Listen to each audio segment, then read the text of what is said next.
Om.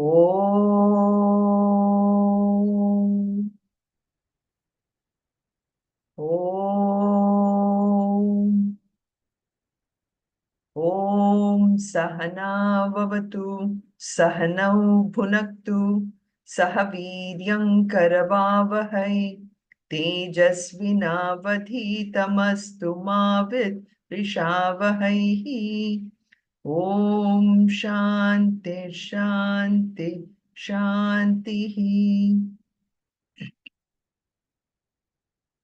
ॐ पार्थाय प्रतिबोधितां भगवतां नारायणेन स्वयं व्यासेन ग्रथितां पुराणमुनिनां मध्ये महाभारतम् अद्वैतामृतवर्षिणीं भगवतीम् अष्टादशाध्यायिनीम् अम्ब त्वामनुसन्ततामि भगवद्गीते भवद्वेषिणीं नमोऽस्तु ते व्यासविशालबुद्धे पुल्लारविन्दायतपत्रनेत्र येन त्वया भारततैलपूर्णः प्रज्वालितो ज्ञानमयः प्रदीपः प्रपन्नपारिजाताय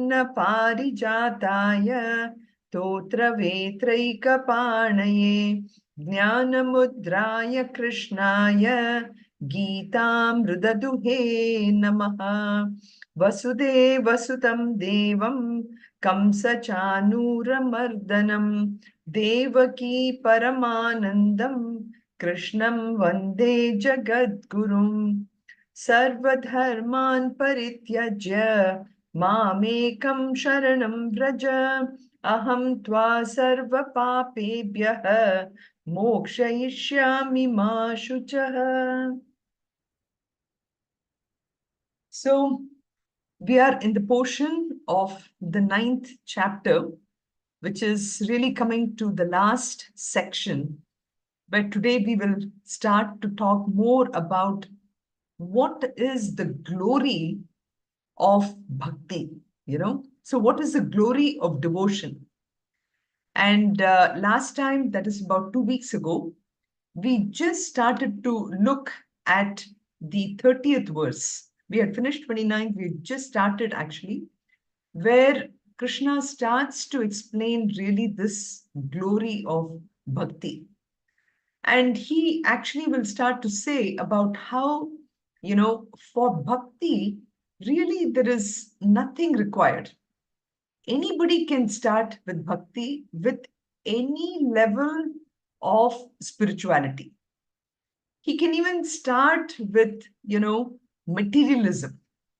So, which is probably where we see in the beginning, right? So when we see people going to the temples in big numbers, and again, as having come back just from Ayodhya and Kashi, I can tell you, when you see the sea of humanity literally going to these temples, you know, uh, is everyone going there only because they just want to see the beautiful face of that baby Rama? Are they going there just to enjoy the beauty of that Rama? Or are they going to the Kasi Vishwanath temple because they believe completely in moksha and surrender? Is that where they're going? May not necessarily be, right? Because it all depends upon the level of evolution and progress within ourselves. Like Swami Vivekananda would say, first make sure that everyone is fed with food, right? It starts with food. Make sure everyone is not hungry. Make sure everyone has a roof on their heads. So it starts with that, what we have seen even in the previous chapters, what is called as the Artha Bhakti. Artha Bhakti is somebody who is looking for something to satisfy their immediate need. So bhakti can start at that point where I'm praying to the Lord to give me that little amount to remove my suffering. And once that suffering is removed, give me something to satisfy my need. And once the need is satisfied, of course, we get into this level of want, right?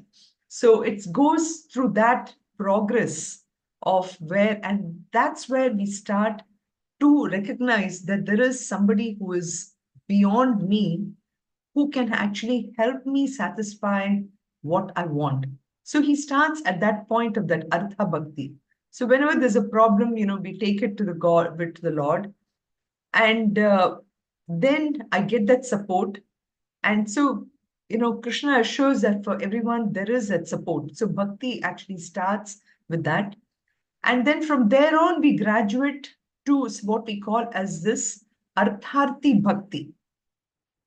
And then to the Jignasu Bhakti. So these are all the terminologies that we have seen before. And then finally, the Jnani Bhakti. So depending upon what our need is, to that extent, I am that spiritual.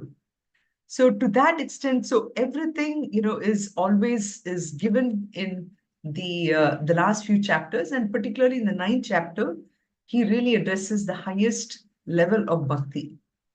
And of course, along this level of bhakti, there are qualities that we develop. And the simplest and the basic of qualities that we develop is humility. Humility which leads to this gratitude.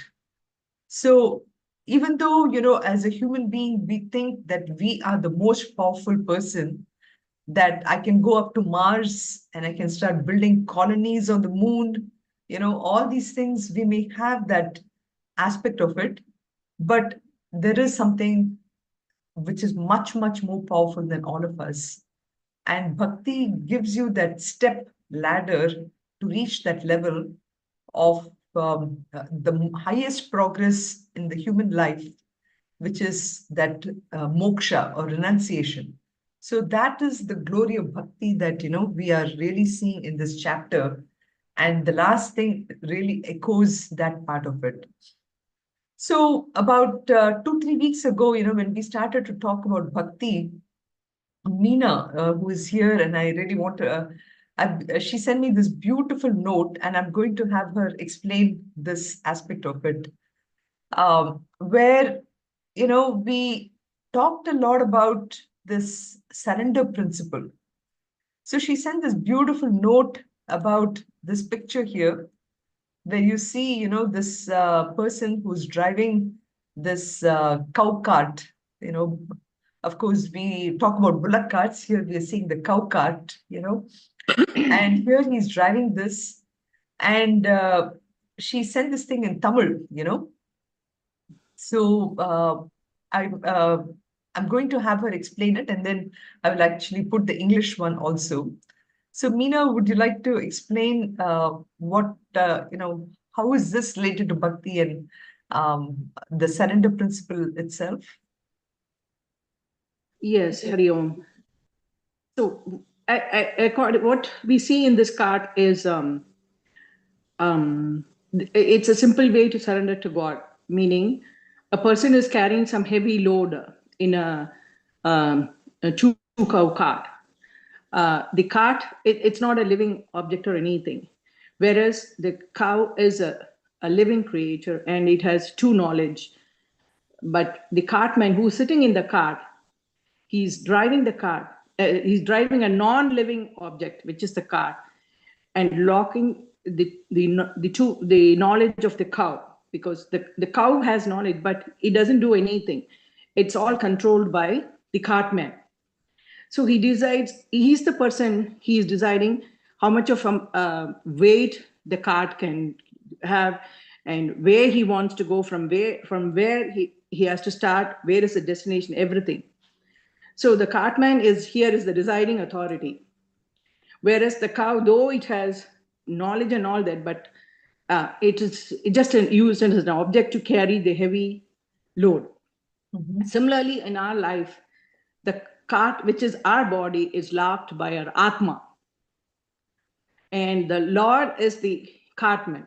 Lord Krishna is a cartman.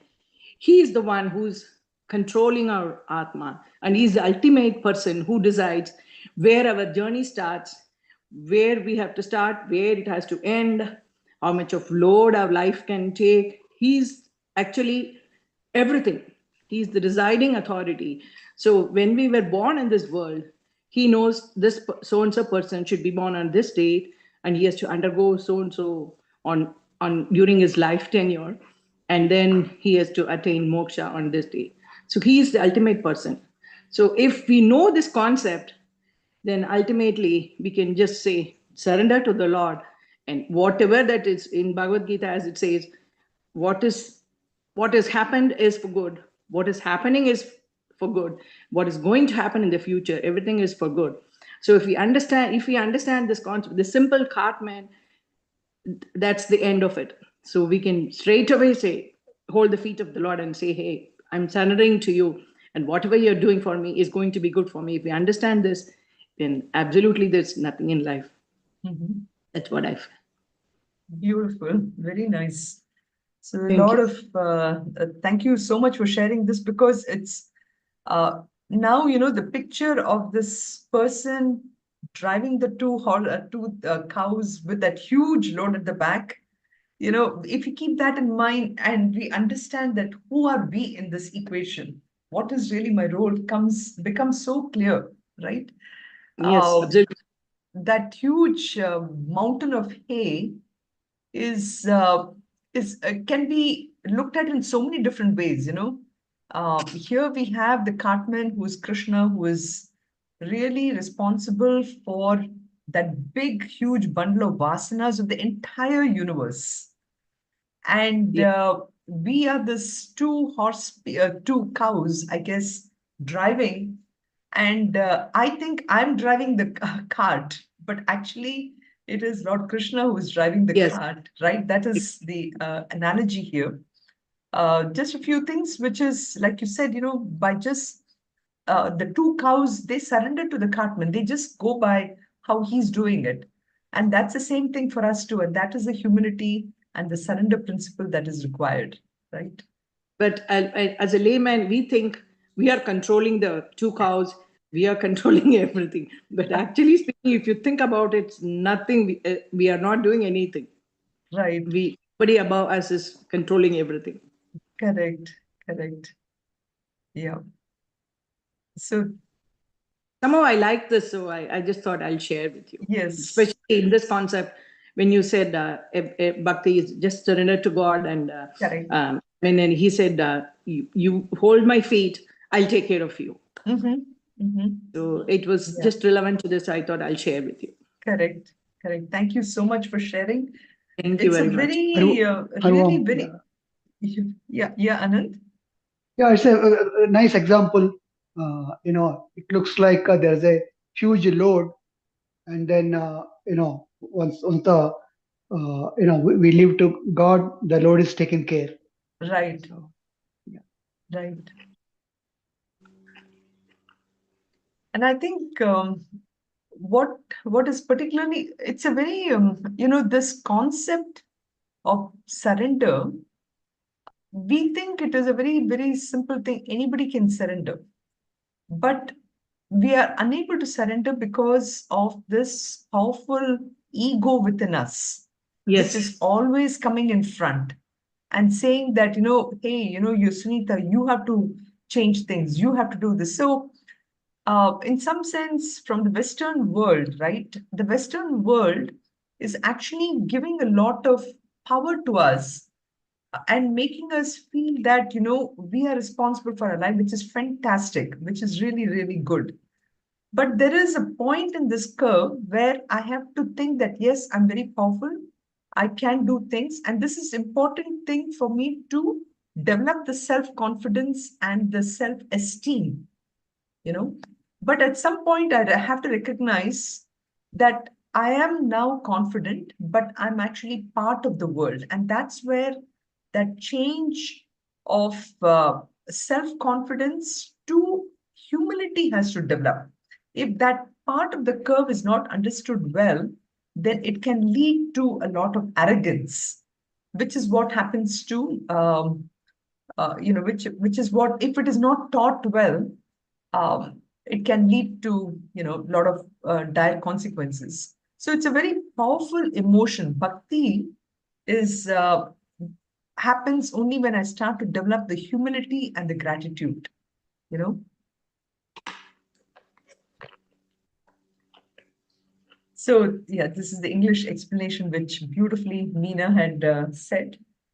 So now, you know, like I said, we are coming to that last portion where we did this 26, 27, 28, where the bhakti aspect of it really is explained, you know, about in verse 26, where me as a person can start developing that bhakti by the surrender principle, so to speak, by starting to offer, you know, whatever I'm doing, you know, like in the Jagdishwara Aarti, you know, Tera Tujhko Arpada, you know, I am only giving back to the Lord what He has given to me in abundance. It's not that as if I'm doing this great thing of charity and everything where I'm doing this great thing of helping the world. It's not that. I'm just giving back. So, in that sense, this verse 26, Patram Pushpam Phalam Toyam, when he starts to explain, he's saying that, you know, it can start with the simplest of offerings. Just a leaf from my own garden, you give it back to me. Give me a fruit, anything that you can offer. So, and then the second thing, you know, 27 goes is a little more involved bhakti, which is now all the actions. Earlier, it is something where I'm offering as a material thing. But in verse 27, he starts to say that, you know, even this act of offering, just give it to me. So even that, you know, just keeps like the Navabhakti thing that we have in Bhagavatam, which is explained, you know, the Kirtanam, Padasevanam, that verse, that beautiful verse, you know, every action, let it be that I'm doing it for you, O Krishna.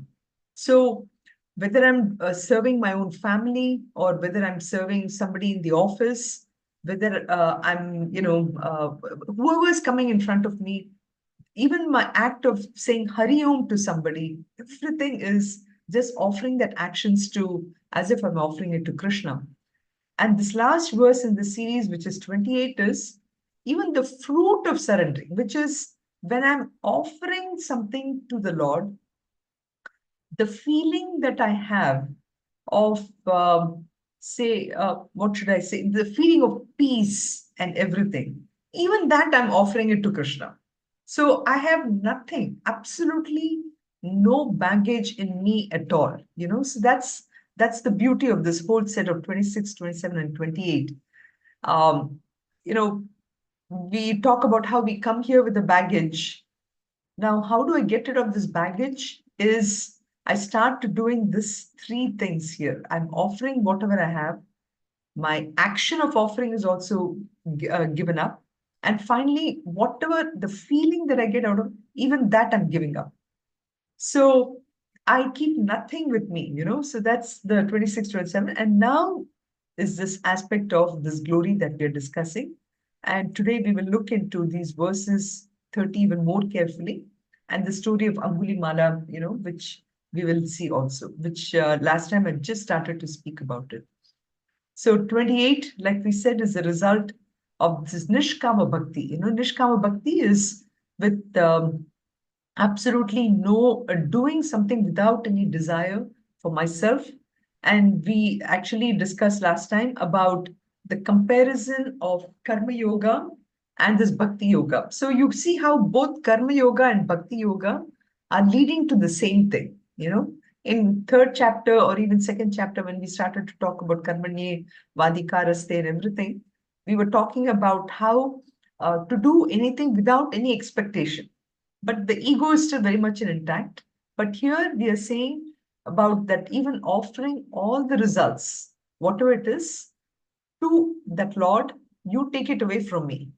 Just let me be completely without anything. So just that will lead to the most important purpose of our human life.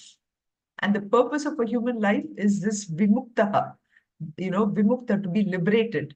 So that is where the shubha, ashubha, phala, evam, you know. So shubha and ashubha, meaning that, you know, any kind of material prosperity I get, or anything which is whatever which is I'm supposed to receive this Shubha, maybe if there's any papam that comes to me also, even that I'm offering to you. So, and that's the whole idea which he says is leading us to that moksha phalam, So, but moksha phalam is not something that I can offer it back. Moksha phalam is the ultimate phalam of the whatever I do.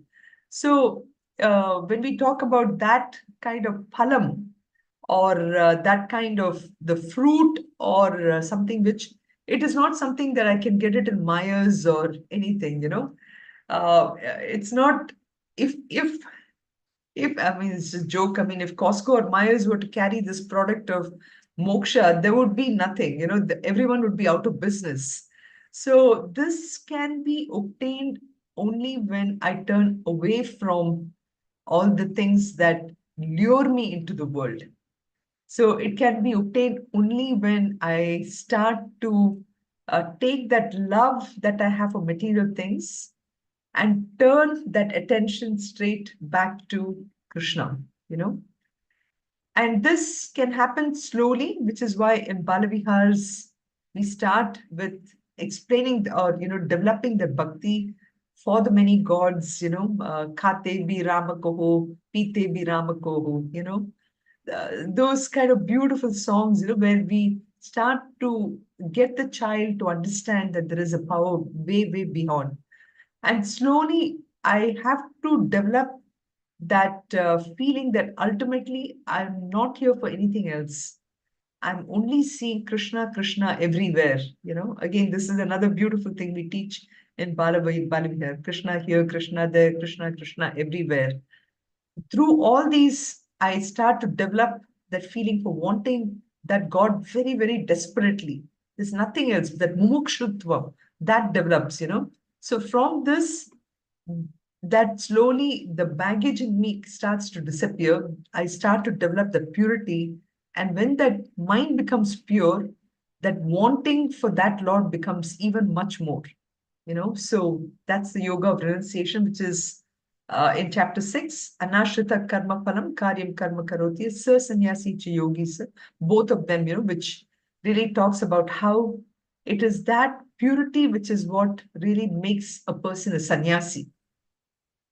We start to drop all this anxieties we have in the world, the anxiety that, oh my God, I hope this goes well, that goes well. That anxiety itself is dropped completely because that purity has been developed, and we recognize that ultimately, as Meena said before, that we know what my role is. I completely surrendered to that Lord. And by this, that karma yogi, the karma becomes really liberated. So the karma yoga is the step towards going forward, but it's ultimately only by the pure understanding, the jnana yoga, which is what we are coming to in the third phase of Bhagavad Gita, that this happens, So yoga vimuktaha bhavati, he attains a purity. He attains through this knowledge that ultimately there is none other than that Lord everywhere. So that to understand that mam upaishyasi, that is, he actually, once he understands that it's Krishna, Krishna everywhere, then the person merges into that Krishna. He becomes one with me. That's what he's saying. Mam upaishyasi, But when we think about this word mam upaishyasi, or this merger, it is not like the mergers and acquisitions that happens in the world, In typical mergers and acquisitions, every part of the merger remains independent. They come together, but they're still kind of independent. But here, there's a complete merger, So that's the part that needs to be carefully understood here, which is the highest level of bhakti that one attains. That to understand that the Lord is not far away from me. the Lord is not only that idol, the Lord is, very close to me. And he's so close that he is me. That to that extent is, it cannot get any closer than this one. So this aham brahma asmi, that aspect is what he's coming here to say, that it is the absolute closest. It's so close that he is me or I am him. To that extent, he's trying to say that, that that level of merger is what is talked about in this Mam Upaishyasi. So from this last 4 shlokas from 29 onwards, we then finally see that in the 6 verses, he starts to talk this glory so much that he says, this glory of bhakti is available to just about everyone, and that how he's not very partial or anything, he's extremely approachable. And so he says, sammoham sarva bhuteshu name dveshyasti dveshosti na priyaha ye bhajanti tumam bhaktya mayi te teshu cha api aham. So he starts to say that it is not that he's partial to anybody. Samaha aham sarva bhuteshu, I am the same to all beings. And from my standpoint, maybe from your standpoint, you might be looking at me saying that, how come, you're more partial to my neighbor, you're giving a lot more things to him. Look at me, I'm going through so much of issues. He says, no, to me, from my standpoint, you're all the same to me. But then he says, but ultimately but those who worship me with complete devotion, with completely no anxieties, no wanting anything else, for such a person, he says you will reach that highest peak, the highest peak of success or highest peak, and that is Mai te teshu cha api aham. And we've seen this again in 7 chapters also, you are in me, I'm in, I'm also in them. So he says, but those who worship in this one, they are in me and I am also in them. Completely, that understanding really comes. And that is what he says, Sarva Bhuteshu Aham, Sarva Bhuteshu Aham Samaha. So I really treat everyone. I don't have any differences at all. Dveshaha. Dveshaha meaning that there is no hatred, of course. But here he's saying that, Dveshaha, I don't see any difference. There is no two-ness for me. We know that, the comparison, the judgment, everything happens only when I consider somebody different from me. So here he says, Dveshaha na asti. Absolutely, there is no difference at all. I'm completely available. And 2 weeks ago, we talked about this beautiful example that Swami Chinmayananda gives, which is sunlight, for example, is available for everybody. It is not as if, only some plants get some sunlight. Again, I see the beauty out here. There's so many mango trees. Some mango trees are flowering like anything. Some mango trees give small, some gives big fruits. Everything, you see the difference. It's only from the mango tree perspective, but from the sunlight perspective, sun is not partial at all, And na priyaha, he says, I don't have any favorites. You are all the same. You're all the same bhaktis for me. So, he says, ye mam bhaktya bhajanti. So for those people who ever praise for me, ye mam bhaktya, whoever considers me as the most important. It's like in school too, right? Kids, sometimes they cry. They say that, this teacher is a favorite and that teacher is a favorite. When the student starts to do things for the teacher automatically feels very special, right? And so the teacher does things for the student.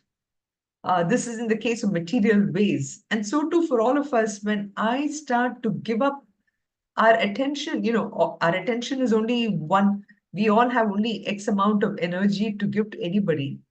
And if I focus that whole energy on Krishna, so automatically Krishna does things for me, as simple as that. So na priyaha, the teacher doesn't have any favorites, Krishna doesn't have any favorites.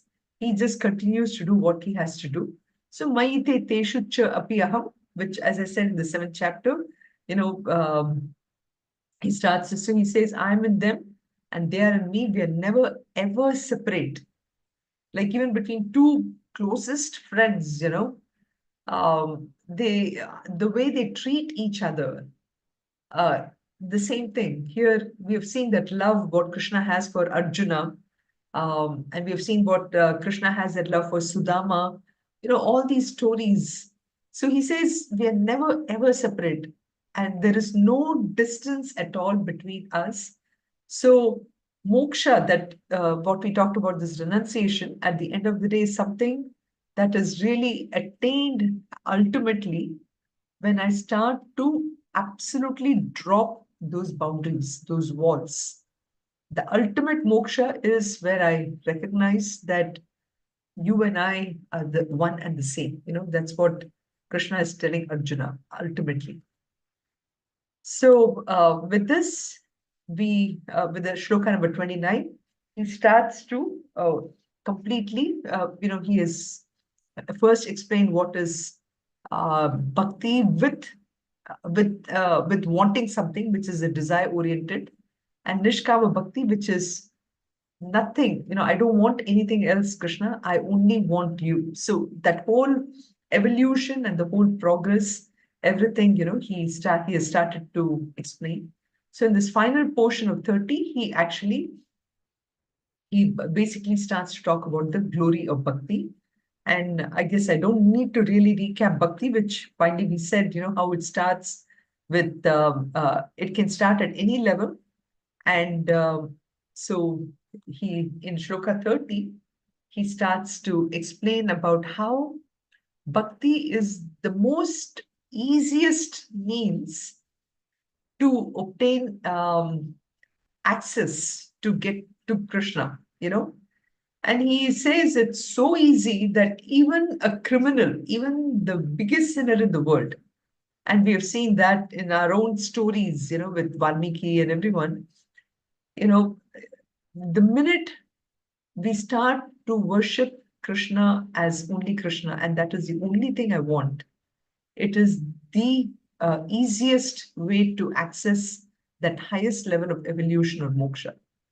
So, and he starts to also say that for bhakti, there are no prerequisites at all. Anybody can do it, anybody can practice it. A person can be very rich, a person can be somebody who has a lot of property, a person who can be extremely smart, intelligent. Anybody can do it. And he says that, if a person has a lot of sort of bad conduct, even if he's even the worst of all the sinners, but if he starts to worship Ishvara with that single pointed devotion, that uh, that aspect, that attitude, what he has, will really uplift him as a saint. Like I said, Valmiki is a classic example, and he uses words like ananya bhak. Ananya bhak means uh, total ananya. Ananya means without the focus uh, of focusing on one aspect. So that person who shifted his attention from all the worldly pursuits, or even as he's pursuing things in the world, seeing Krishna everywhere, So it's just an attitudinal change in our mind. That is what it is. So such a person, in even in his worldly pursuits, starts to look at only Krishna, Krishna everywhere. So such a person is what he talks about. So he says, I don't know if he chanted last time. Api ched suduracharah, api ched suduracharah, bhajate mam ananya bhak, bhajate mam ananya bhak. Sadhureva cha mantavyah, sadhureva cha sadhureva samantavyah, samyak vyavastito hi saha, samyak vyavastito hi saha. So he says, apichet. What if there is? Apichet is a kind of a standard phrase which is used in the phrases, when somebody is trying to say, what if, what if there is somebody who's suduracharaha, somebody who is of extremely poor conduct, somebody who is kind of bad character or whatever, right? Suduracharaha, even such a person, if he just prays to me, Ananya Bhak, with complete devotion, he too would be regarded sadhuhu eva saha.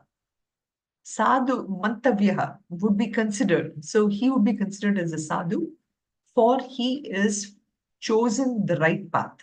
It's only so you see the focus in the shloka is the attitude. That's all it is. So the person has to just develop the attitude of ultimately that I'm not the greatest. There's somebody who is much greater than me, and I bow down completely to that power. So that attitudinal change is done, then that person has a chance to move forward. That's the simplest of things, simplest thing that somebody has to do here. So here, this story of Angulima. Does anybody know the story or? Um, so this story is about actually, somebody Angulimala. He actually lived at the time of Lord Buddha. Okay. And his name itself actually is kind of an introduction to this character. He was actually a robber and he used to kill people. And he's Anguli. Anguli means the thumb, right? So he used to make Anguli mala. He used to make a mala of all the Angulis of his victims and he used to wear it.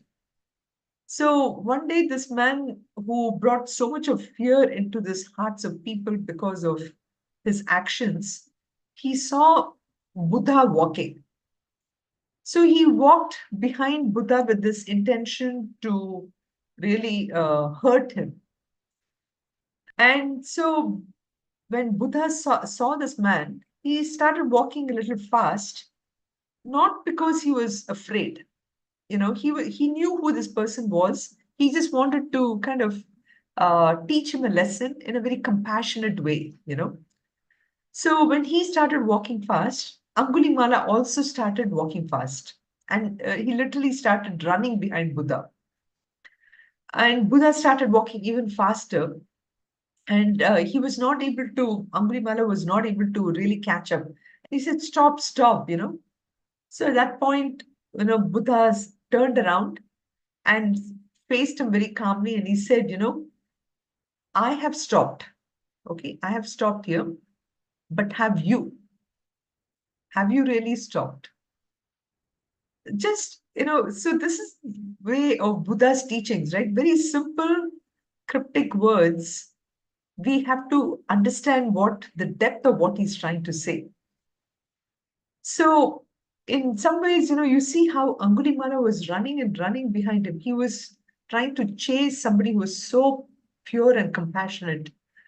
And in some ways, Angulimala seemed to understand what Buddha was trying to tell him. So he immediately says, can I become your disciple? And he becomes his disciple.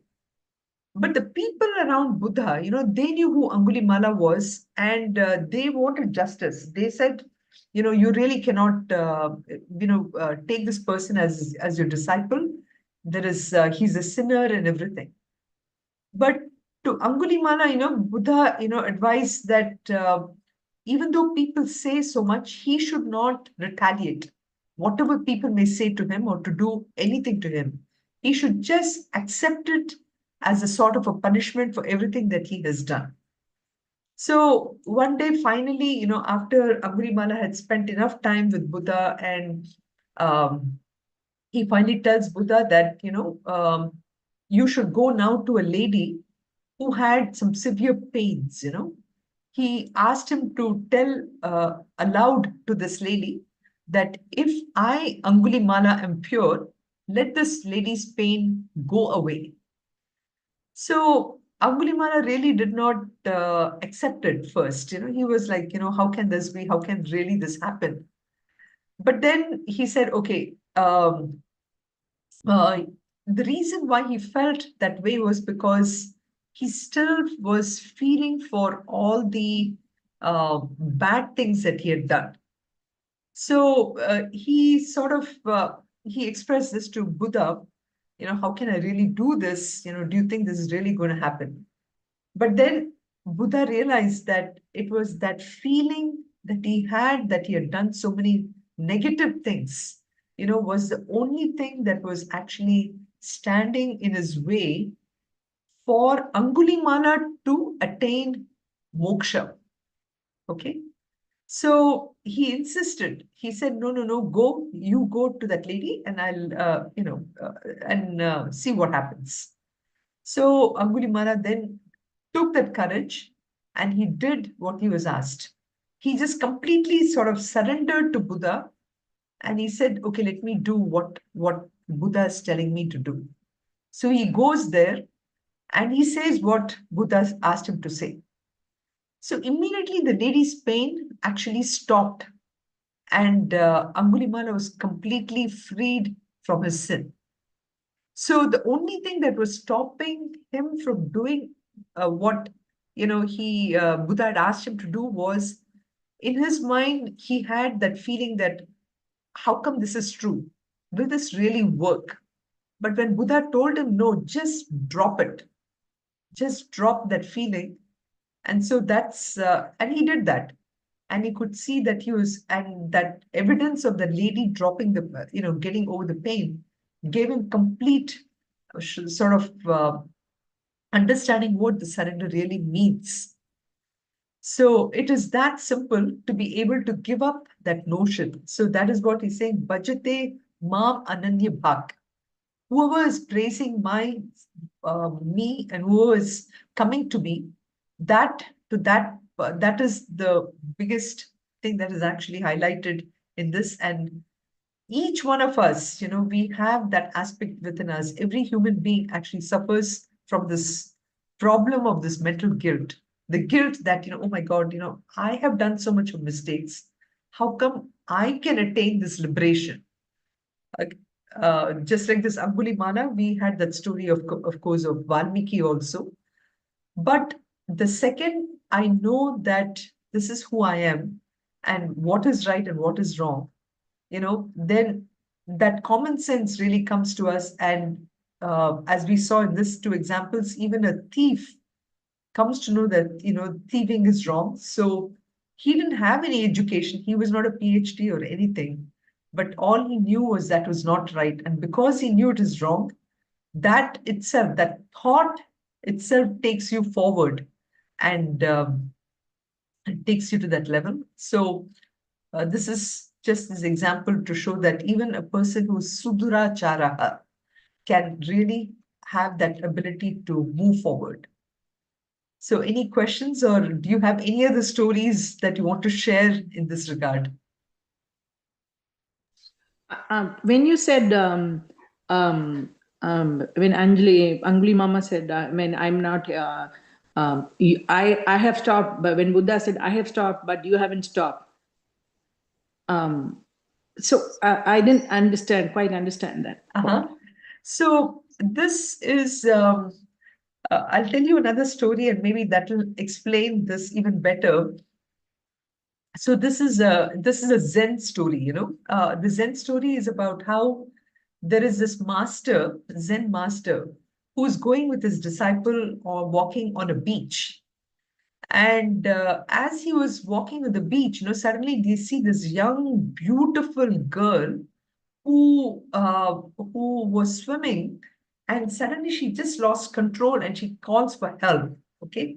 When she calls for help, immediately the master, without even thinking, just goes there, rescues the girl, takes her in the arms, and then brings her back to the beach and drops her there.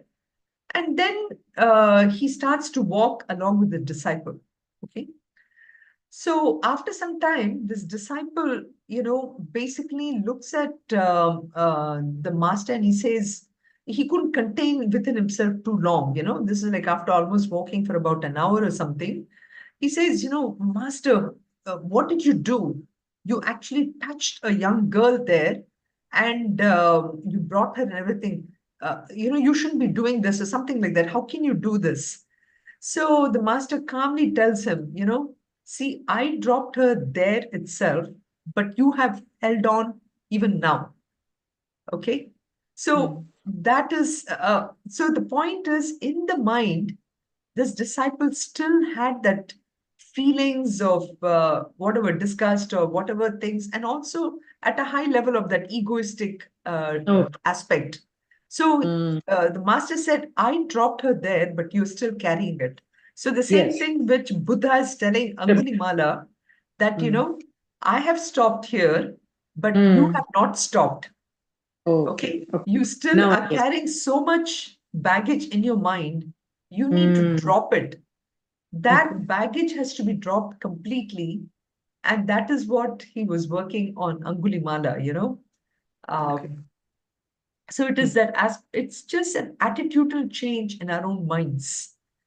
Um, you know, Again, Swami Chinmayananda very humorously gives us one example of how this young man, like a 40-year-old, young in the sense about 40, who was working so hard in an IT field and all that, and he decides, you know what, I'm going to drop everything and go to the Himalayas, meditate, and attain moksha. Okay.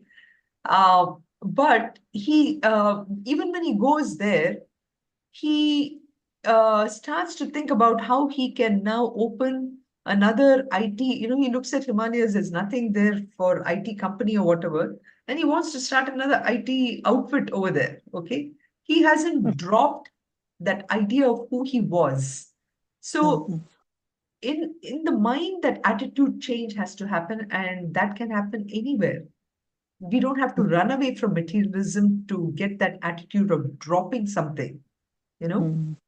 So Yeah, that that makes. aspect is to drop that ego completely, you know. Mm, mm, So bhajate mam ananya bhak, so keep on uh, think about the glories of me everywhere. Just see me everywhere, that aspect is what he's trying to bring about. okay. Thank you so much. Hari Om. Yeah, go ahead. Hari Om. Yeah. In the context of complete surrender, something comes to my mind. I heard this somewhere. It's like a kid, a small kid starts crying, like, Mhm. a year or two, kind of. So, and then, basically his dad and then his elder brother, they try to go, calm him down. So they take him, you know, uh, they like a walk. They give him some toys, they try to do that, and then he won't stop crying. And then finally, the mom comes. Then he stops crying. So like he doesn't want anything. He just wants his mom. His So mom. I heard this somewhere. So it's like in the context of like, you know, complete surrender. He doesn't want anything else. The bhakta, just the Bhagavan he wants. Beautiful, beautiful, very simple story about just, I want my mommy. Meena, you had something to say here? Complete the thought process here? Now I understood that process after you said the other story. So thank you so much. Yeah. You're welcome. You're welcome. So ultimately, we have a lot of baggage in our mind. That baggage is what we need to get rid of. And any amount of just uh, indulging in the lower form of bhakti. So this is why the word bhakti has to be clearly understood. It is that ultimate merger, mam upaishisi, that word, that is why I highlighted over there. That complete merger with the Lord has to happen. That complete understanding that He is none other than me, myself, that Aham Brahmasmi. But when we start to indulge in the lower forms of bhakti for whatever I want to get in the material world, I'm never going to grow. So that's the baggage we have. The baggage is we running for small things, whereas Krishna is saying, I can give you the highest, the best of all the gifts. So that attitude change has to happen in our mind to recognize what my final goal is. What is my goal? What is it that I'm really running after? So that is why that goal seeking has to be important. What is my goal? Clearly. And we may, of course, say that, you may say my goal is Krishna, but I don't recognize it yet. That is what a lot of people will say. I don't recognize that my goal is Krishna. So how can you tell me that that is what I should be running after? That clarity of the goal itself comes only through purity of mind, and purity of mind comes only when I get rid of that baggage in my mind. So that is why these stories of Angulimala is important, because he had so much of thing in his mind that he is a sinner. Of course, in the beginning, he didn't think he was a sinner, right? That is why he was killing people and all that. But from there, somehow, that guru came into his life. Buddha came into his life, and he started running after Buddha. But then Buddha finally recognized that he had to, for him, he had to show that aspect of that power, of going to that lady and saying that I'll take care of the pain. So even that was, in some ways, um, God acting to show him that aspect. Now, we don't need those kind of miracles in order to prove it. And that is where the Jnana Yoga part of it, the coupling Jnana Yoga with Bhakti Yoga, really gives us even more clarity of vision and everything, So none of this is really, what should I say, very mystic or anything. It's not mystic. Everything is so beautifully explained. This philosophy, this religion helps us to reach that highest level of a goal. But for many people in the world, they are happy with small things. And that's why the progress is not always there.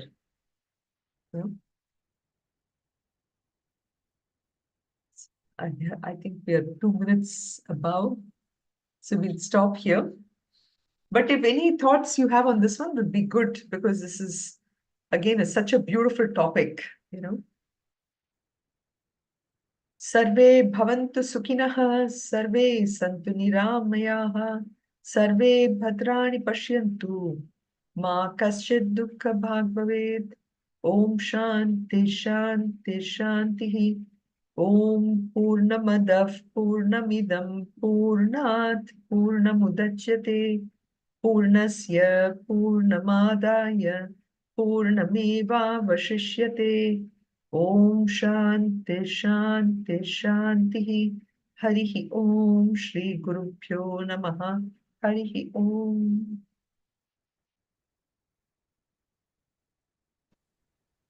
Stop the live.